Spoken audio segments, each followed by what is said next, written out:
আজকে আমি তোমাদের সাথে শেয়ার করব আলু বেগুন দিয়ে পাতলা করে ইলিশ মাছের ঝোল। তো চলো সবার প্রথমে আমি বেগুনগুলোকে ভেজে নিই। এবার ভেজে নেব আলুগুলোকে। তো আলু বেগুন আমার দেখো ভাজা হয়ে গেছে। তো এবার আমি সামান্য কিছু মশলা বেটে নেব। এখানে দেখো গোটা জিরা বেটে নিয়েছি, এর মধ্যে দিয়ে দিলাম সামান্য পরিমাণে লঙ্কার গুঁড়ো ও সামান্য পরিমাণে হলুদ। ব্যাস, এবার তেলের মধ্যে দিয়ে দিলাম কালো জিরে ফোড়ন, এরপর দিয়ে দিলাম মশলার পেস্ট।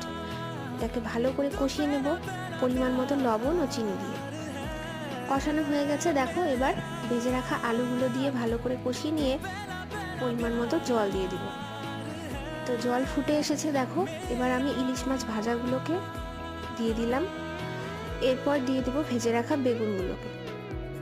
তো ব্যাস, আর 5 মিনিট মতো ফুটিয়ে নিলাম, তৈরি হয়ে গেল আমাদের ইলিশ মাছের পাতলা ঝোল। তো তোমাদের কেমন লাগলো রেসিপিটি অবশ্যই জানিও।